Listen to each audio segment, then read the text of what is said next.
Look at this, little bull shark. Let me try splash the water, see if he comes over. Oh, no way. I think I got one. A stonefish.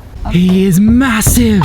Look at the size of that fish. Got another one. If we just go down like this and lift him up, take a look at that big fella right there. What we're gonna show you now is what happens if we were to stand on one out here in the mangroves. Oh, shark up here. Being careful because this creek is filled with sharks. There was a bull shark that swam literally right here a minute ago. Yep, got him. Yes, another one. One shark there and one shark following it. Oh, makes me a little bit nervous about night snorkeling here.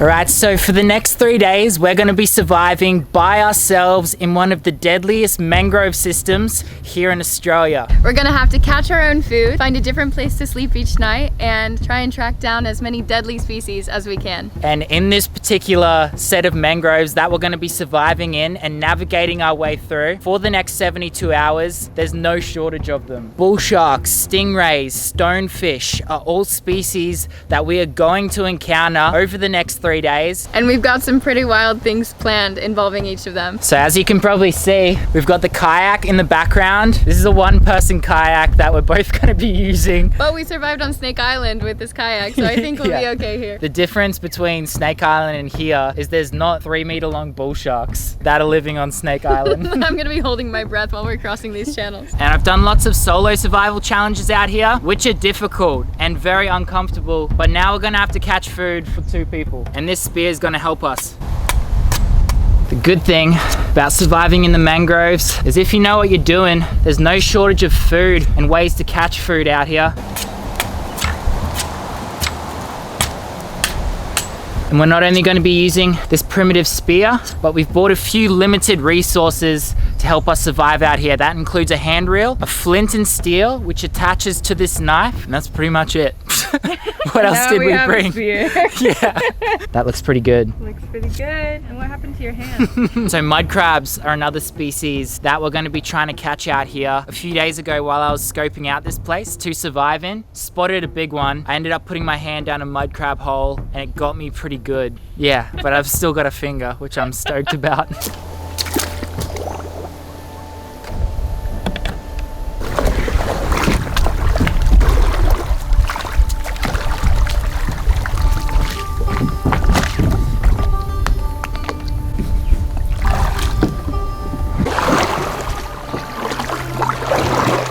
Let's go. Off we go. This channel right here is pretty deep, and I can almost guarantee that by the time we get down to the end there, we would have kayaked over a bull shark, 100%. What a crazy system to be kayaking down. So cool, filled with life as well. Up on this corner right here, this shallow corner that we're about to come around, I think we're gonna pull the kayak up and see if we can find our first deadly species of this video. Because this place that we're about to kayak through is an area that I've found several living landmines. Some of the biggest stonefish that I've ever seen in my life should be living just up here. We're just gonna pull up here on this little sandbank and get out. The plan for the next couple days is we're going to be utilizing all areas of this system. Obviously, the mangroves right here is where we're going to do most of the hunting, spearfishing, trying to catch mud crabs. And a 30-minute kayak up a little creek just up this way is where we're going to be sleeping, building fires and exploring that creek because it is filled with bull sharks. And you said we may even go swimming with them one night. Maybe. We've packed all of our snorkeling gear into the kayak, but before we do any of that, I want to look at the temperament of these bull sharks. And the size. Yeah, definitely. I've studied this one creek for the past 10 years. I've been coming down and watching these sharks, and between the months November to January, they can get super temperamental. But we bought the snorkeling gear. We'll be staying there tonight and hopefully be able to catch some food. But we're not only going to be coming back out to these mangroves themselves, but heading out even further to the coastline on this kayak, spending our final night out there and looking for even deadlier creatures. There's a big leopard ray headed towards us right now. Oh, it's just turned around. Here, let's walk over to it. Oh, so fast. Oh, no way. It just hit my foot. See, that's the other thing. We're keeping our eyes out for stonefish, but there are several other potentially deadly species that are out here. Stingrays being one of them. And this little channel that we're walking through right now is filled with them. No doubt we've already passed several of these stonefish walking through this channel, so we're walking with extreme caution. Do you think if I stepped on one, it would still go through the shoe? I bought one more thing in my backpack to test out this theory, but these stonefish spikes can be over an inch long and as sharp as a needle, so to put it shortly, yeah. I think I got one. A stonefish? Well, you have to confirm for me, but I'm pretty sure I see 2 eyes. Wait. That looks like one. Are you serious? That looks like a big stonefish. Wait, is he gonna move if I... No, he won't move at all. Can I pick him up? Yeah. Okay, ready?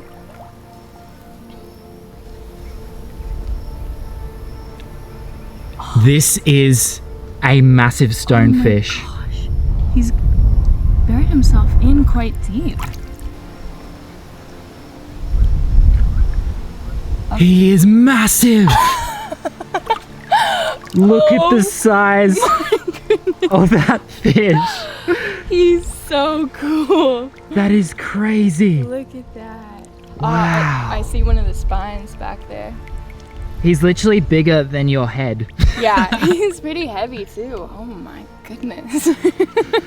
So he's gonna be all right out of water for a few minutes because stonefish can actually hold water in their gills. They slow down their metabolism and they can stay out of water for up to 24 hours. It's amazing to be so close to an animal that has, in evolutionary terms, hasn't changed their physical appearance for millions of years. And we know from fossil records as well that this fish has definitely survived probably more than 1 or 2 mass extinctions. So this guy's ancestors were definitely in systems just like these when dinosaurs were last known to be roaming the planet. I wonder if a Tyrannosaurus Rex ever stood on a stonefish back in the day. That would have been a bad day for that T-Rex. Yeah. Or do you think it would have been just like a splinter? Yeah. I think it would have been a bit more than a splinter. So you can see his mouth is here up front. He has 13 dorsal spines moving all the way down to the tail. And like Mill said, they can be as sharp as the head of a needle. So we definitely want to keep those far away from us. What I really like about these fish is that they can walk along the seafloor using their pectoral fins, can kind of creep along when they're hunting. We're just gonna dunk them in the water real quick and lift them up.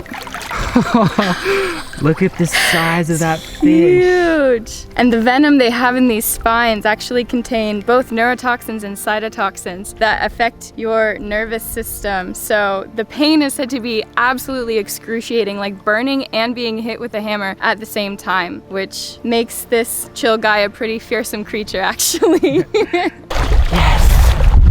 We've got another one, and it's just as big.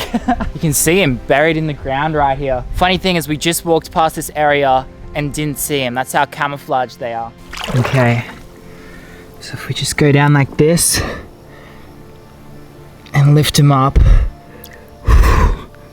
Take a look at that big fella right there. Let's bring him back to Juliet.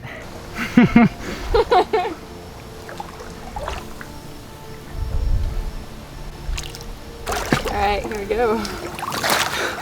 Alright, and after about 20 minutes of searching through the mangroves here, we found 2 of the biggest stonefish that I've ever filmed. This is your first time seeing stonefish in the wild. No doubt on some of our previous adventures we would have walked past them, but to find 2 this big is a huge wake-up call, and knowing that the boots that we're wearing on our feet wouldn't do too much if you stood on one this size. Woo. You alright, buddy? You can see the spikes at the top of this big fella. What we're gonna show you now is what happens if we were to stand on one out here in the mangroves. So the other thing that we bought to actually demonstrate how these stonefish inject their venom into anything unlucky enough to stand on top of it or try and eat it in the wild is this. Flip-flop.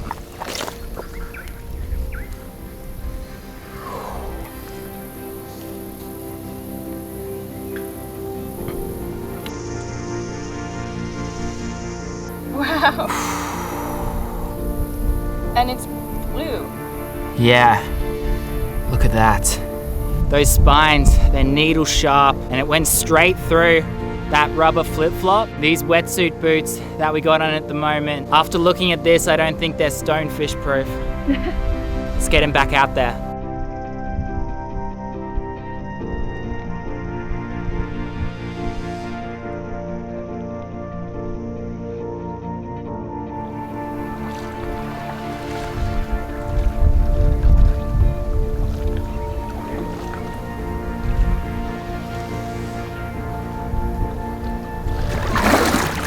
So we've already checked off 2 species, deadly species. Stingrays and stonefish in the first hour since we've been out here. Pretty good. I think the next deadly species that we want to tick off is the bull shark. How much longer? About 25 or 30 more minutes before this creek actually starts changing. And when we get up there, we've got to be a bit more careful about falling off this kayak. Yeah.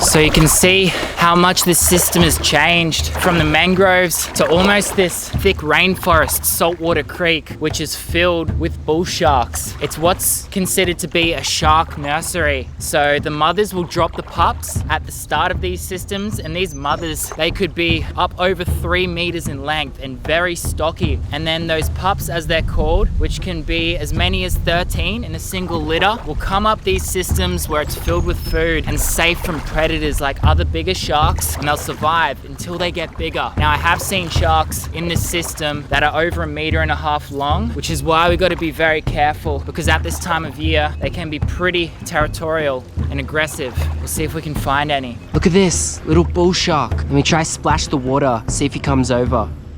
Oh, here he is right here. Ready? Oh, no way.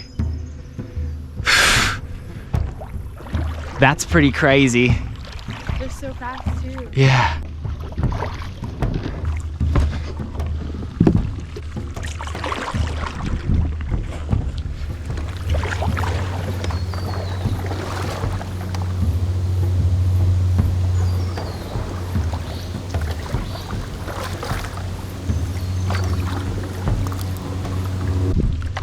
Another log jam. Doubling on a 1-person kayak. So if we do hit something submerged, we're going in the river. No.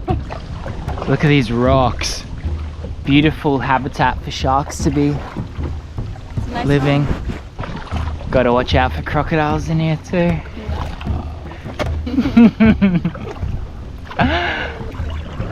Oh, I'm glad we missed that one. Oh my gosh. This is one of the best pools for sharks.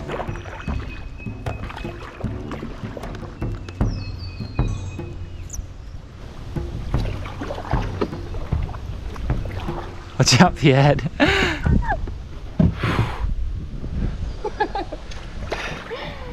And to know that beneath us are dozens of sharks is a wild feeling. Much bigger than the one that we just saw. Yeah, definitely. Let's pull up here, make another spear, and see if we can catch anything. Another one. Where? Look, one shark there and one shark following it. I see it. Wow. He's coming over.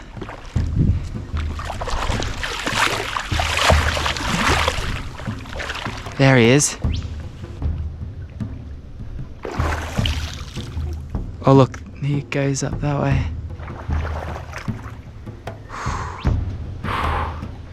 So cool. Big stingray as well. Stingrays and bull sharks everywhere. He's literally right there. Oh! We're standing on this one corner and there's so many sharks and rays that just keep Coming out. coming up to us. Makes me a little bit nervous about night snorkeling here. So I'm being careful, looking out for snakes, and I'm on the hunt for another piece of wood that we can use to make our spear, because the last one that we made got left at one of the banks that we stopped at a little bit further up this canal. So we're gonna make another one.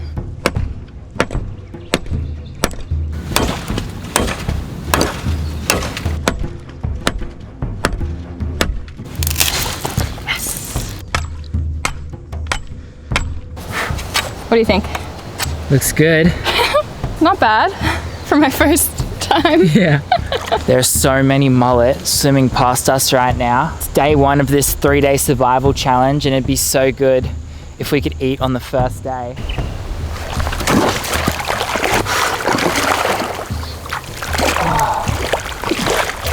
Nearly. Missed it. First shot though. Being careful because this creek is filled with sharks. There was a bull shark that swam literally right here a minute ago.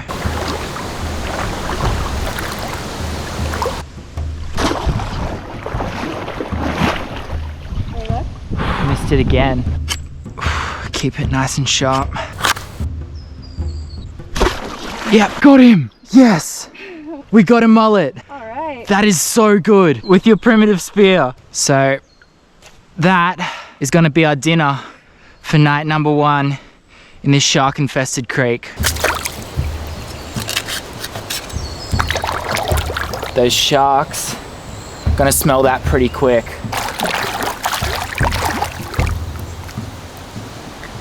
All right, let's get in, go find camp for the night.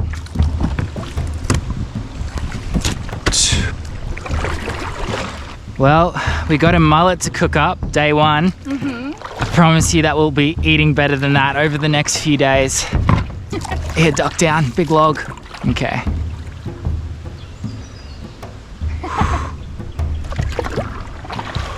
Oh, this is nice. Be careful. I feel like you're gonna capsize us. Really? Yeah, your hair's just dragging in the water. Oh, shark up here.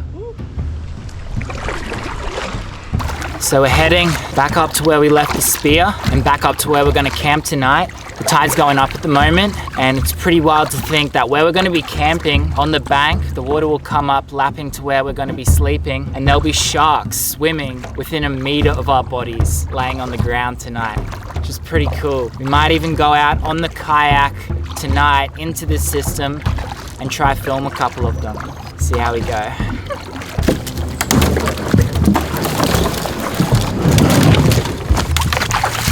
This is pretty cute. Right. Bring it back. Bring the kayak back. Quickly get in. Okay. I mean, seeing the temperament of the sharks is pretty intimidating. Yeah. Got a feeling like I'm gonna be the only one night snorkeling in here. Nah. Play it cool, Mill. I got you. What do you reckon about that bank right there? Honestly, any bank at this point looks good. We've been in the kayak for a while. We've been here for a while. Let's get out.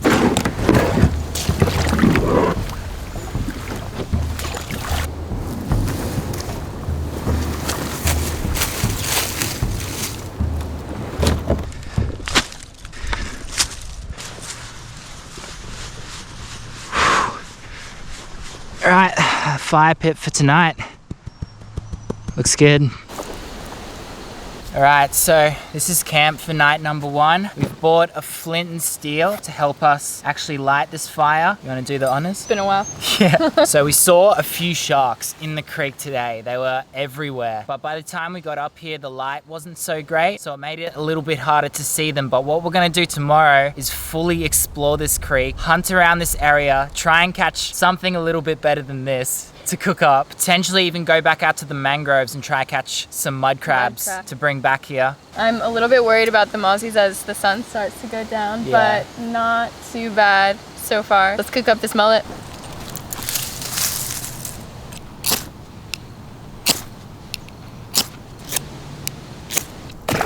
Oh, what was that? I don't know. What do you think? Oh no, stay. Yes, good job. We might be eating tonight. So we brought one other thing out here with us. Not even something that's going to help us survive out here. If anything, it's going to decrease our chances to do so. And it's snorkeling gear, night snorkeling gear. We bought a bunch of torches that are waterproof and our Cressy dive gear. Obviously, first off, as soon as we got here, we wanted to check the temperament of these sharks. There's a few shallow banks that are next to deeper sections of river out here. And sometimes what I like to do is sit on those shallow banks and shine out into the deeper channel and look at these sharks swimming past at night. So we might be doing that later on. But for now, the fire's looking good. It's looking good. I think we're gonna be ready to cook this up in a second. We'll chuck the mullet on.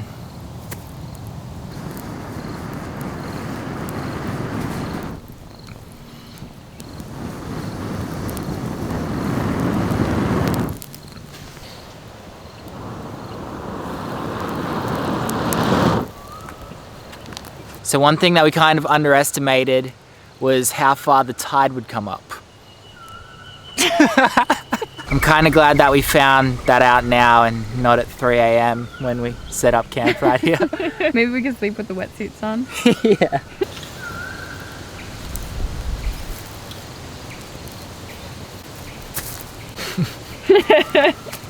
I think probably what I'm most keen for over the next 3 days is how much of this creek we're going to explore and the different species we're going to find in each part of it. All the way up here in the brackish water, we're seeing mullet and bull sharks. Further out, we're filming stingrays, stonefish, and mud crabs. And on the final night, we're actually planning to head all the way out to the coastline into the rock pools that meet up with the ocean. The bro zone, as Miller calls it, off camera. We're looking for blue ring octopus, also known as bro.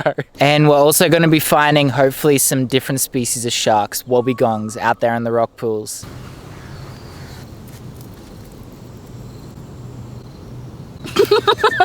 You know what, actually, I'm not that hungry. Hey, this is all your spear could catch. Spear, what about your throw? That's all your Yeah. throw can catch, I think. Tomorrow, we're not going to be eating most likely. I reckon we head back out to the mangroves later on tomorrow and try catch a mud crab. Revisit that same crab. Yeah, back for Round my two. revenge. Thanks, now. Cheers. Cheers. Wait, that actually tastes delicious. Yeah, mullet when cooked fresh is actually severely underrated. No seasoning on it. I know some people are gonna comment that we don't have seasoning on it, but I don't carry paprika in my bag at all times. Are we doing it? Tonight? Yeah, No, we said the second night. but the conditions are perfect. You're right. Okay. I think we're doing it.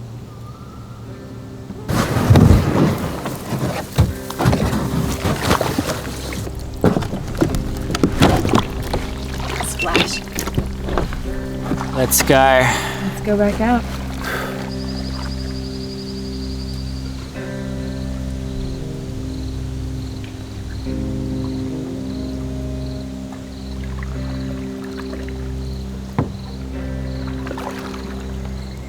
It's getting dark up here in this rainforest creek. You can hear the cicadas coming out. What we're gonna do before we actually commit to getting in the water is shine around this place and check out the temperament on these sharks. The good thing is because it's full moon, there's such big tides, so all of the clearer salt water from out at the mangroves that we were kayaking through today is gonna push up into here, which will make it a little bit easier for us to see the sharks. I'm actually looking at a smaller bull shark swimming across the surface right here. Let's see what he does when we cruise past him. Swimming on the surface, heading straight for our kayak. Kidding. Right? Look at that. Oh! Oh! It just fully charged us then. No way. The tide's up and these sharks are in big numbers. So we're out here looking for bull sharks. These sharks are not like sleek and slender other species. They're very stout, stocky, muscular. They're like little tanks. They're very strong. They're very aggressive. Just watch out here. Hopefully we don't hit this. Let's see. We're good. We're good. What's also interesting is that they have a bigger brain to body ratio. So they're very intelligent, very adaptable to different environments. They can store salt in their glands and survive in freshwater systems for several months. And they're known to be more active on full moons, and tonight's a full moon. So. Yeah. It'll be interesting to see their behavior because it is a full moon out here. Yeah. And the tides are so high that a lot of the bigger sharks should be able to push up here as well. Oh, ready?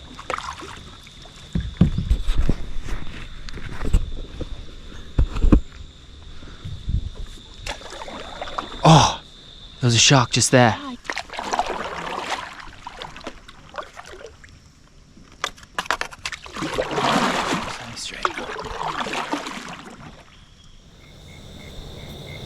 Oh, this is gonna look so cool.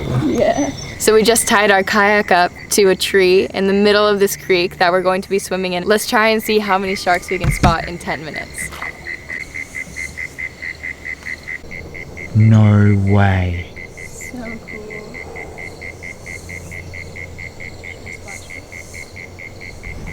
Are you kidding me? I'm sorry, I shut my eyes. It just blinded me. So cool.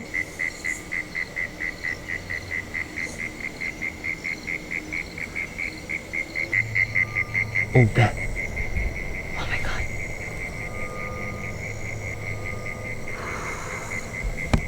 god. So we've been sitting here with the spotlight tied up to that tree back there for about 10 minutes. We've seen 6 sharks swim past there. We've done a couple tests, we've splashed the water and they all seem pretty fine. It's high tide, so what we're gonna do is we're gonna suit up, get into our Cressy dive gear, sit on this corner over here that's a little bit shallower and shine off into the deeper section to see if we can see some of these little sharks cruising past. Potentially even some bigger ones, seeing as the tide's so high. The goal is to not only see a few, but get some cool shots of them on the GoPro in this underwater filming setup.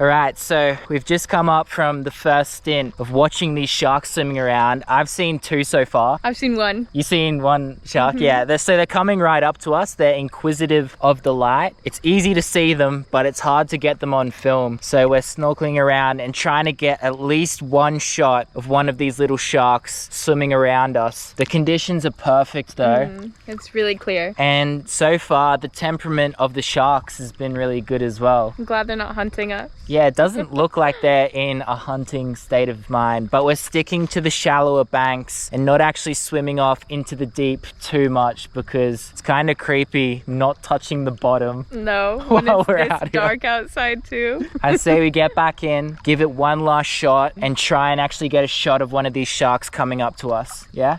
Let's see.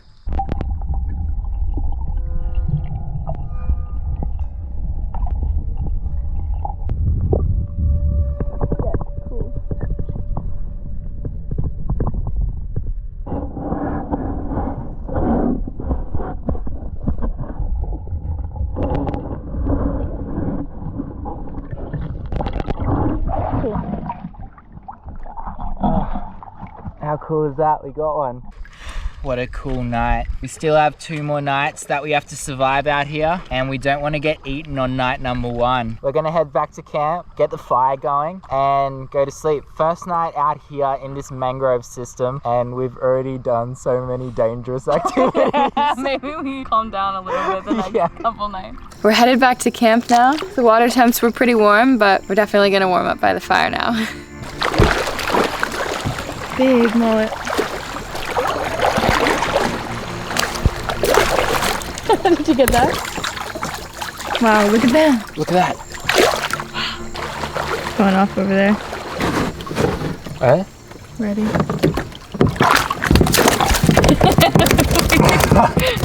Right at the same time, we all literally jumping. Oh, okay. Looks like we're having a midnight snack.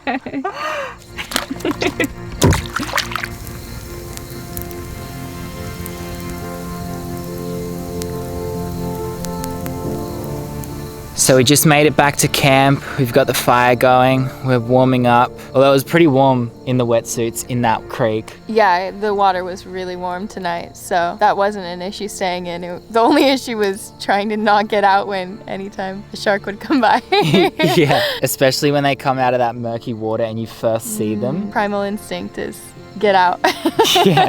I don't know about you, but I'm so tired. Tired and sore. You must be sore from all the paddling. I'm just sitting there, but my back is hurting. Day number 1 complete out here on these mangrove islands. We'll see you in the morning for day 2, where we explore more of this creek and try to get up close to some of these sharks.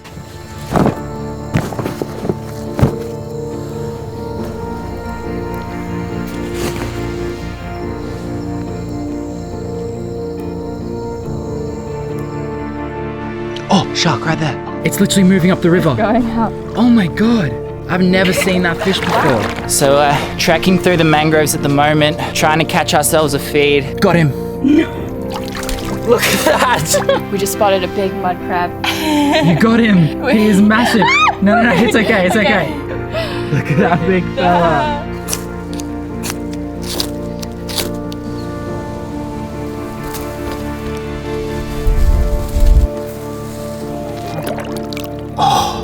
There we go. Now I knew straight away that it wasn't a blue ring octopus because it was sitting on the surface. Look at that. Look at that shark. Blue ring octopus. Yeah, I got one. Look at that.